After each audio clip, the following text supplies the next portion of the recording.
Check, check, mic check, mic check, mic check. Mic check, mic check, mic check. Oh, ini best lah, ini best. ഗീതം ഗീതം ജഗബോഗി. എടാ Noel നീ ഒന്നുകൂടെ പാടിയത്? ഓ ഓന്റെ ഒരു സീന് പാട്ട്. എടാ ഞാൻ പാട്ട് കേൾക്കട്ടെ.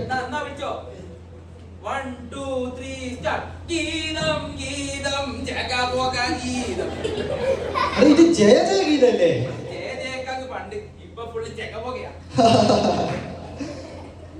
ആ പിന്നെ നമ്മുടെ ആ പാട്ട് അത് മാറ്റിട്ട് ആ പാട്ട് വേണ്ട ഈ പാട്ട് മാറ്റി. Oh praise the lord, praise the lord. എന്തൊക്കെയാണ് തോമസ് ബ്രദർ? സുഖല്ലേ? അല്ലേ.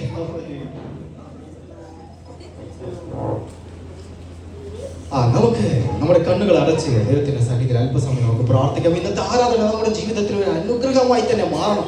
കർത്താവ് നമ്മുടെ ജീവിതത്തിൽ വലിയ ഒരു വിധമായ കാര്യങ്ങൾ ചെയ്യണം. കണ്ണുകളടയ്ക്കാൻ പ്രാർത്ഥിക്കാം. സ്വർഗത്തിന്റെ ദൈവമേ, നന്ദിയോടെ സ്തുതിക്കുന്ന കർത്താവേ, ഇന്നത്തെ ആരാധന ഞങ്ങളുടെ ജീവിതത്തിൽ അനുഗ്രഹമായി മാറട്ടെ. കടന്നു വരുന്നവർ എല്ലാവരും തക്ക സമയത്ത് കൂട്ടി വരുത്തണം. എല്ലാവരെയും നമ്മൾ കൂട്ടി വരുത്തണം. യേശുക്രിസ്തുവിന്റെ നാമത്തിൽ തന്നെ ആമേൻ, ആമേൻ. നമുക്ക് എല്ലാവർക്കും എഴുന്നേറ്റ് നിന്ന് കരങ്ങളെ അടിച്ച് ഒരു ഗാനത്തെ നമുക്ക് ചേർന്ന് പാടാമല്ലോ. Hallelujah, hallelujah. എല്ലാവരും എഴുന്നേറ്റ് നിന്നാട്ടെ. ഒരു ഗാനം നമുക്ക് കരങ്ങളടിച്ച് ചേർന്ന് പാടാം. അന്ത്യകാല അഭിഷേകം സകല ജഡത്തിന്മേലും കൊയ്ത്തുകാല സമയമല്ലോ, ആത്മാവിൽ നിറയ്ക്കണമേ. തീ പോലെ ഇറങ്ങണമേ, അഗ്നിനാവായി പതിയണമേ. ആമേൻ. തീ ഇറങ്ങട്ടെ, നദിയായി ഒഴുകണമേ. ആമേൻ. തീ ഇറങ്ങട്ടെ, കെട്ടുകൾ ഉടയട്ടെ യേശുവിന്റെ നാമത്തിൽ. Hallelujah, hallelujah, hallelujah. Oh hallelujah, hallelujah, hallelujah, hallelujah, hallelujah, hallelujah, hallelujah, hallelujah, hallelujah. നമ്മുടെ കെട്ടുകൾ ഉടയട്ടെ. Hallelujah, hallelujah, hallelujah, hallelujah, hallelujah, hallelujah. നമ്മുടെ സ്വർഗ്ഗത്തിൽ നമ്മെ നന്നായി പ്രാർത്ഥിക്കുവാൻ കർത്താവ് നമ്മെ സഹായിച്ചുവല്ലോ. നമ്മെ സ്വർഗ്ഗത്തിലെ ദൈവം നമ്മെ ഇത്രത്തോളം സഹായിച്ചതിനായി നമുക്കോട്ട് പ്രാർത്ഥിക്കാം. യേശുവേ, നമുക്ക് എല്ലാവർക്കും മതാന്ത സ്ഥാനങ്ങളിൽ ഇരിക്കാം. എല്ലാവർക്കും മതാന്ത സ്ഥാനങ്ങളിൽ ഇരുന്നാണ്. Hallelujah, hallelujah. നമ്മുടെ ശ്രദ്ധയെ അല്പസമയം നമുക്ക് ഒരു വേദ ചിന്തയ്ക്ക് വേണ്ടി മാറ്റിവെക്കാമല്ലോ. സങ്കീർത്തനം 23-ാം അധ്യായം അതിൽ ഇപ്രകാരം പറയുന്നു: യഹോവ എന്റെ ഇടയനാകുന്നു, എനിക്ക് മുട്ടുണ്ടാകുകയില്ല. കരങ്ങളായിട്ട് കർത്താവിനെ സ്തുതിച്ചാട്ടെ. ഹല്ലേലൂയ. ആമേൻ. യഹോവ എന്റെ ഇടയനാകുന്നു, എനിക്ക് മുട്ടുണ്ടാകുകയില്ല. പച്ചയായ പുൽപ്പുറങ്ങളിൽ അവൻ എന്നെ നടത്തുന്നു, സ്വസ്ഥതയുള്ള വെള്ളത്തിനരികത്തേക്ക് അവൻ എന്നെ നടത്തുന്നു. ദൈവം നമ്മെ അപ്രകാരം നടത്തണമെങ്കിൽ നാം ദൈവത്തിന്റെ വചനങ്ങൾക്ക് കീഴ്പ്പെട്ടിരിക്കണം. ദാവീദ് രാജാവ് ഇപ്രകാരം പറയുന്നു: കർത്താവേ, നീ എന്റെ ഇടയനാകുന്നു, ഞാൻ നിന്റെ കീഴിൽ ആളാകുന്നു. ആമേൻ, ഹല്ലേലൂയ. ദൈവം നമ്മെ ഇപ്രകാരം നടത്തുന്നതിനാൽ ഉറങ്ങുന്നവരൊക്കെ ഹല്ലേലൂയ പറഞ്ഞാട്ടെ. ആമേൻ, ഹല്ലേലൂയ. നമ്മുടെ ശ്രദ്ധയെ ഞാൻ പറഞ്ഞുവല്ലോ, യഹോവ എന്റെ ഇടയനാകുന്നു, എനിക്ക് മുട്ടുണ്ടാകില്ല. നാം എല്ലാം അവന്റെ നന്മകളെ വിധിച്ചറിഞ്ഞവരാണ്. ആമേൻ. ഈ കേട്ട വചനത്തിന് മുൻപാകത്തന്നെ നമുക്ക് നമ്മുടെ കണ്ണുകൾ അടയ്ക്കാം. എന്റെ വാക്കുകളെ ഞാൻ അവരുടെ ഉപസംഹരിക്കുന്നുണ്ട്. പ്രാർത്ഥനയ്ക്ക് മുൻപ് ഒരു കാര്യം കൂടി ഞാൻ നിങ്ങളോട് പറയാൻ ആഗ്രഹിക്കട്ടെ. മത്തായി സുവിശേഷം 24-ാം അധ്യായം 42-ാം വാക്യം അതിൽ ഇപ്രകാരം കാണുന്നു: നിങ്ങളുടെ കർത്താവ് വരുന്ന നാഴിക ഇന്നതെന്ന് നിങ്ങൾ അറിയായികയാൽ നിങ്ങൾ ഉണർന്നിരിക്കണമെന്ന്. കർത്താവ് എപ്പോ വരുന്നത് നിങ്ങൾ അറിയുന്നില്ല. കള്ളനെ പോലെ വരും കർത്താവ്. കർത്താവ് എപ്പോ വരുന്നത് നിങ്ങൾ അറിയുക. നിങ്ങൾ ഉണർന്നിരിക്കണം, നിങ്ങളുടെ വസ്ത്രത്തെ അടക്കണം. കർത്താവ് വരുമ്പോൾ പോകുമെന്ന് വിശ്വാസമുള്ള കാര്യങ്ങൾ എടുത്തേട്ടെ. ഈ വിശ്വാസം നിങ്ങൾക്ക് വേണം കേട്ടോ. ഈ വിശ്വാസം ഇപ്പൊ നിങ്ങളുടെ ജീവിതത്തിൽ വേണം. നമ്മുടെ കണ്ണുകൾ അടക്കാം, ദൈവത്തിന്റെ സന്നിധിയിൽ പ്രാർത്ഥിക്കാം. സ്വർഗത്തിലെ ദൈവമേ, നീ വരുമ്പോൾ ഞങ്ങൾ എല്ലാവരും എടുക്കപ്പെടണം. കർത്താവേ, നിന്നോട് കൂടെ ഞങ്ങളും ചേരുവാൻ ഇടയാകട്ടെ. യേശു ക്രിസ്തുവിന്റെ നാമത്തിൽ തന്നെ ആമേൻ, ആമേൻ. കരങ്ങൾ ഉയർത്തി കർത്താവിനെ സ്തുതിച്ചാട്ടെ. Hallelujah, hallelujah, hallelujah. Amen, amen, amen, ആമേൻ.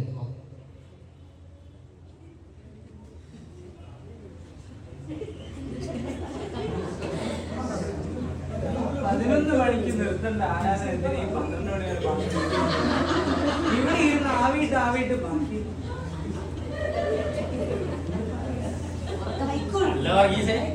താനേ ലേറ്റ് ആയിട്ടാ വരുന്നത്. ഒരു കാര്യം പറയട്ടെ, ഈ AC, ഈ ഫാന്, ഈ ലൈറ്റ്, ഇതൊക്കെ TV ഒക്കെ ഓരോ മണിക്കൂർ വർക്ക് ചെയ്യുമ്പോൾ എത്ര കറണ്ട് ബില്ല്? ഇതൊക്കെ ഞാൻ തന്നെ അടക്കണ്ടേ? വേറെ ആരെങ്കിലും അടക്കുവോ? എല്ലാം എന്റെ തലയിലല്ലേ? താനേ ലേറ്റ് ആയിട്ട് വരുന്നത്. അപ്പോഴാണോ ലേറ്റ് ആയിട്ട് നിർത്താൻ വേണ്ടി പാസ്റ്റിനെ പറ്റി പറയുന്നത്? അല്ല ഇച്ചായ, ഈ പാസ്റ്റിനെ കൊണ്ട് ഒരു രക്ഷയില്ല. ഇത് 12 മണിക്ക് തീർന്നിട്ട് വീട്ടിൽ പോയിട്ട് ഞാൻ തന്നെ വേണ്ട ചോറ് വെക്കെ. നല്ല പട്ടിണി, അല്ല വല്ല ഹോട്ടലിൽ നിന്ന് മേടിച്ചോണ്ട് ഒന്ന് പറഞ്ഞ് പാസ്റ്റിനോട് തന്നെ പറയും. അല്ല സഹോദരി, അതൊക്കെ ഞങ്ങളെ കണ്ടുപോയി. എന്റെ കെട്ടിയോള് ഞായറാഴ്ച രാവിലെ എല്ലാ പണിയും ചെയ്യും. കാരണം എന്താ, ഞങ്ങള് ഷാർപ്പാ.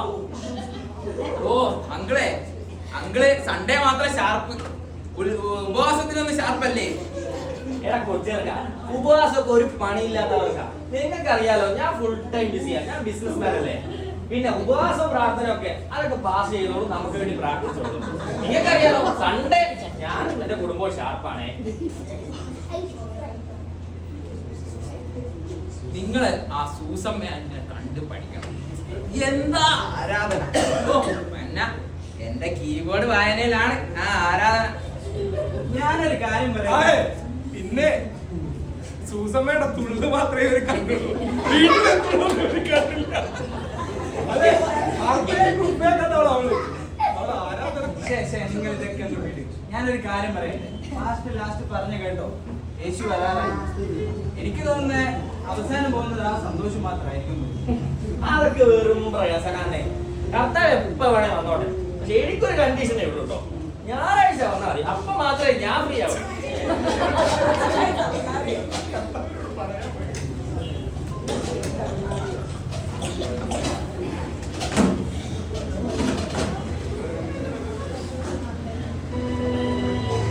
അവർ തിന്നും കുടിച്ചും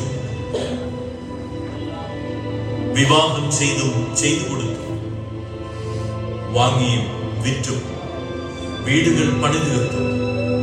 ദിനരാത്രങ്ങൾ പിന്നിടുന്നതിനിടെ പെട്ടെന്ന്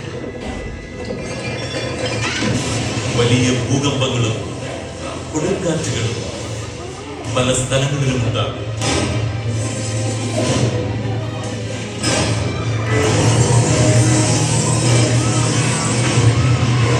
ആകാശശക്തികൾ ഇളകുകയും കടലിലെ തിരമാലകൾ ഉയർന്നു വരികയും ചെയ്യും.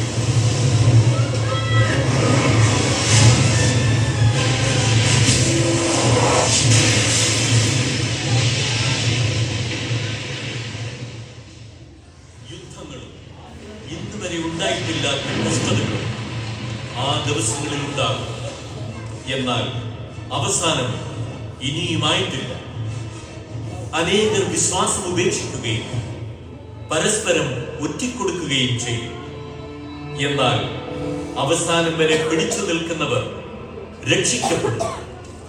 എല്ലാ ജനതകളുടെയും സാക്ഷ്യത്തിനായി ഈ സുവിശേഷം ലോകമെങ്ങും പ്രസംഗിക്കപ്പെടും. അതിനുശേഷം അന്ത്യം ആഗതമാകും.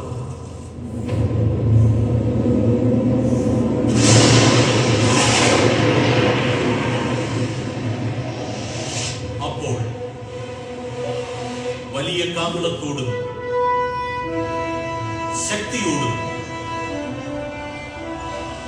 മഹത്വത്തോടും കൂടെ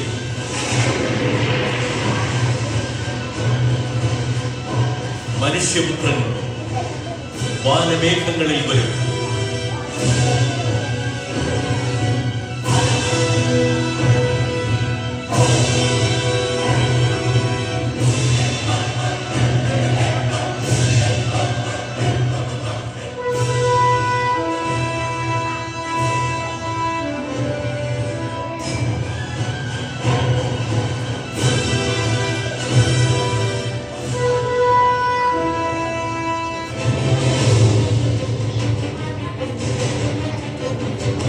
ആകാശത്തിന്റെ ഒരറ്റം മുതൽ മറ്റേ അറ്റം വരെ 4 ദിക്കുകളിലേക്കും അവൻ തന്റെ ദൂതന്മാരെ അയച്ച് കല്ലറകൾ തുറക്കും.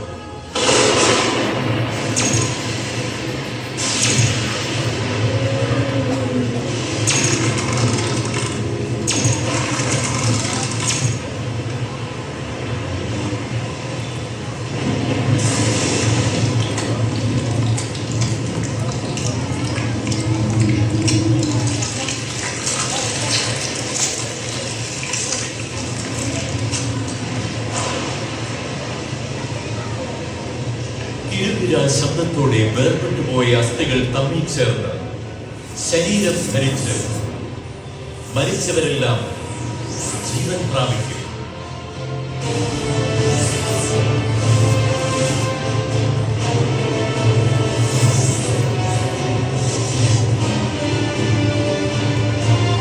നല്ലതോ ചീത്തയോ ആയ ഏത് നിഗൂഢ പ്രവൃത്തിയും ദൈവത്തിന്റെ നീതിപീഠത്തിന് മുൻപിൽ വെളിപ്പെടും.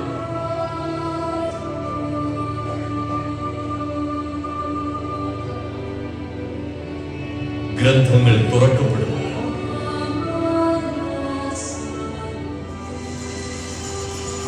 ചെറിയവരും വലിയവരും ഒരുപോലെ യേശുക്രിസ്തുവിന്റെ സിംഹാസനത്തിന് മുൻപിൽ നിൽക്കേണ്ടി വരും.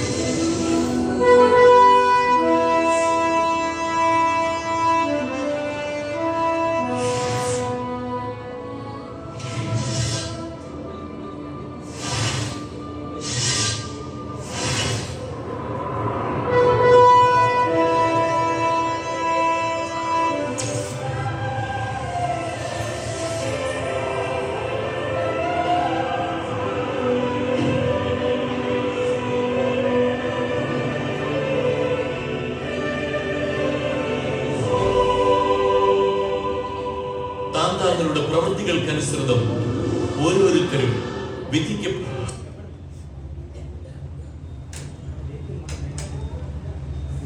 അന്ത്യന്യായവിധി ദൈവത്തിന്റെ സിംഹാസനത്തിങ്കിൽ മനുഷ്യർ ന്യായം വിധിക്കപ്പെടുന്ന നേരം.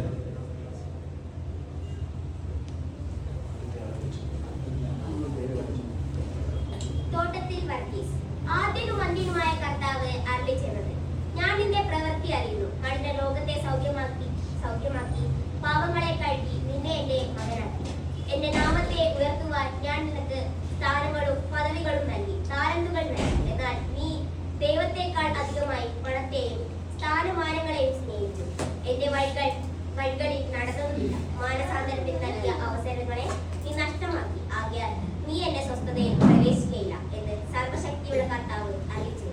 ഇവനെ ഏറ്റവും പുറത്തുള്ള ഇരുട്ടിലേക്ക് തള്ളിക്കളക. ഇവന്റെ നിത്യത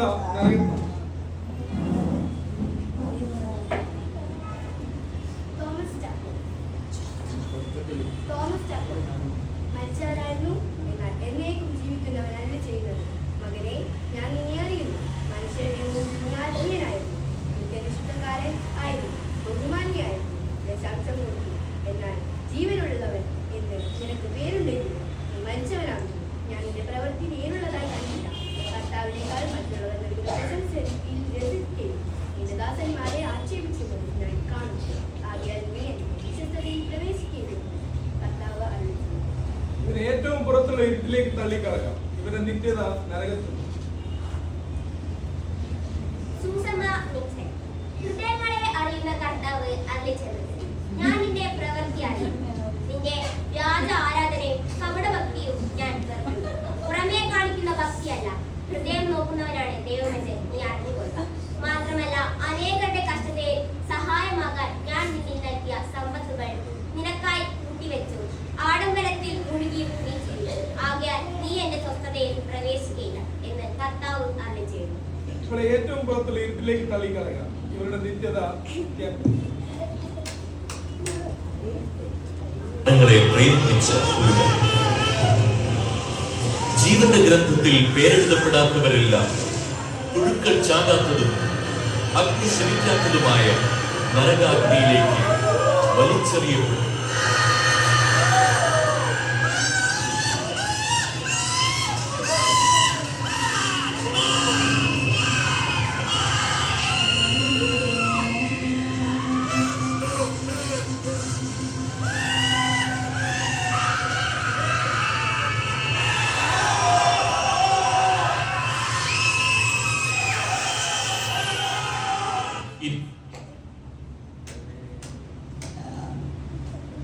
സന്തോഷ് കുമാർ,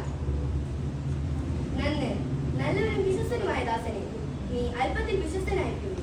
ഞാൻ നിന്നെ അധികത്തിൽ വിചാരകനാക്കും.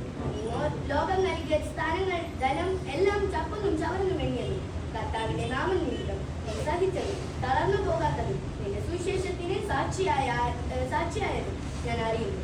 ഇതാ നിന്റെ പ്രാർത്ഥനയാലും പ്രവർത്തനത്താലും രക്ഷിക്കപ്പെട്ടത്. ആകയാൽ നീ എന്റെ വിശ്വസ്തതയിലേക്ക് പ്രവേശിക്കാം എന്ന് കർത്താവ് അരുളി. ഇനി എന്റെ സ്വസ്ഥതയിലേക്ക് പ്രവേശിപ്പിക്കാം. ഇവന്റെ വാസം എന്നോട് കൂടി. ദുഃഖമോ വേദനയോ കരച്ചിലോ മുറവിളിയോ ഉണ്ടാവുകയും ശത്രുതയോ കലഹമോ വിദ്വേഷമോ അവിടെയില്ല. സന്തോഷവും സമാധാനവും ആനന്ദവുമാണ് അവിടെ. സ്വർഗത്തിൽ ദൈവസന്നിധിയിൽ നിന്ന് വിശുദ്ധ നഗരിയായ ജെറുസലേം ഇറങ്ങി വന്നു. മതിൽ സൂര്യകാന്തം കൊണ്ടും നഗരം തനി സ്വർണം കൊണ്ടും നിർമ്മിച്ചതായിരുന്നു. കവാടങ്ങളിൽ ഓരോ മുത്തുകളും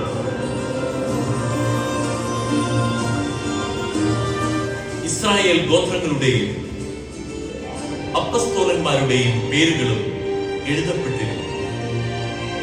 കുഞ്ഞാടിന്റെ ഗ്രന്ഥത്തിൽ പേരെഴുതപ്പെട്ടവർ മാത്രമേ ഇതിൽ പ്രവേശിക്കുകയുള്ളൂ. നഗരത്തിന് പ്രകാശം നൽകുന്നത് സൂര്യനോ ചന്ദ്രനോ ആയിരിക്കുകയില്ല, ദൈവ തേജസ്സായിരിക്കും. അവിടെയാകട്ടെ രാത്രിയില്ലതാണ്. സിംഹാസനത്തിൽ നിന്ന് പുറപ്പെടുന്ന ജീവജലത്തിന്റെ നദിയുമുണ്ടവിടെ. ദൈവത്താൽ തിരഞ്ഞെടുക്കപ്പെട്ടവർക്കെല്ലാം അവിടെ പ്രതിഫലവുമുണ്ട്. ഇനിമേൽ മരണമുണ്ടായിരിക്കുകയില്ല. അവിടെ ജീവന്റെ വൃക്ഷമുണ്ട്.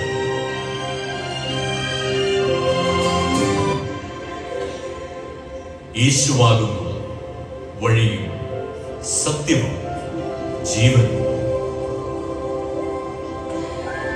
മരണത്തിൽ നിന്നും മനുഷ്യരെ ഉയർപ്പിച്ച് നിത്യജീവൻ നൽകാൻ യേശുക്രിസ്തു വീണ്ടും വരുമെന്ന യാഥാർത്ഥ്യം നിങ്ങൾ മറക്കരുത്.